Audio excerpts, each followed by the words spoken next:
Sir ji, how can we control diabetes in a naturopathy way? किस तरीके से हम रिवर्स कर सकते हैं?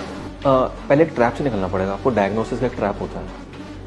आपको जान के हैरानी होगी, एक संस्था है ACP, American college of physicians. मतलब मैं आपको एविडेंस दे सकता हूँ, किताब दे सकता हूँ। ACP नाम याद रखिएगा, अमेरिकन कॉलेज ऑफ फिजिशियंस। ये वर्ल्ड हेल्थ ऑर्गेनाइजेशन से ज़्यादा बड़ी बॉडी है। इनके पास ज़्यादा डॉक्टर्स की टीम है, इनकी बड़ी डॉक्टर की टीम है, WHO से बड़ी टीम है। इन्होंने 2018 में एक नई डायबिटीज़ गाइडलाइंस निकाली।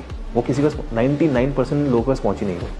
वो गाइडलाइंस क्या थी? वो गाइडलाइंस ये थी कि अगर किसी का HbA1c 8.4 आ रहा है, वो डायबिटिक नहीं है।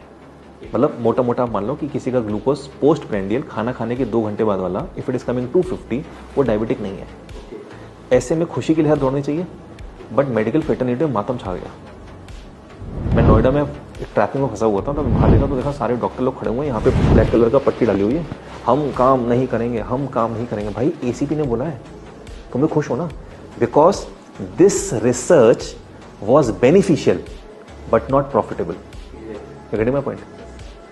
तो उसको ये मान तो लिया, बट आम जन तक नहीं पहुंचने दिया। किसी को पता चला ये मैंने ACP के बारे में किसी सुना ही नहीं होगा कि रिसर्च पर हुई। ऐसी एक और एक संस्था है कॉकरेन, COCHRANE, कॉकरेन कोलैबोरेशन, कॉकरेन लाइब्रेरी, कॉकरेन डेटाबेस, एक ही नाम है।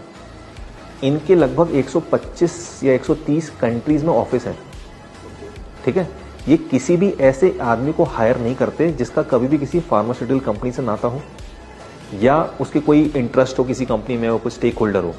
तो ये बहुत ही ऐसे रिसर्चर्स, साइंटिस्ट, डॉक्टर्स रखते हैं जो एकदम इंडिविजुअल हो। इंडिया में इनके 2 ऑफिस हैं, एक दिल्ली में, कोलकाता में।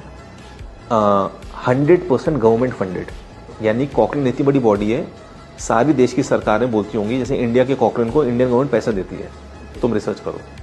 ये कॉकरेन पिछले 25 साल से बोल रही है कि diabetes 250 post prandial is not diabetes. जो HbA1c ने अब बोला है, ये 25 साल से बोल रहे हैं।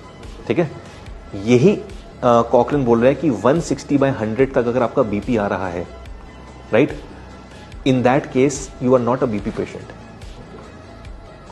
You are not a BP patient. आप अपनी किसी को सर्जरी रोक दी गई कि BP तुम्हारा ज्यादा सर्जरी नहीं करेंगे, तो उन्होंने पूरी गाइडलाइंस निकाली 160/100 तक। नॉर्वे की जो कंट्री है, आपको लगता है Japanese are the longest living people? No, Norwegians are the longest living people. Norway का लोगों का नॉर्मल BP इज 150/90 और वहां की सरकार उसको नॉर्मल बोलती है। अगर हमारी गाइडलाइंस वहां चली जाए तो 70% Norway as a country is a high BP patient. ठीक है, तो ये आपको समझना होगा कि पहले ट्रैप से निकलना होगा। अच्छा, आप किसको मानोगे? आप तो बोले 140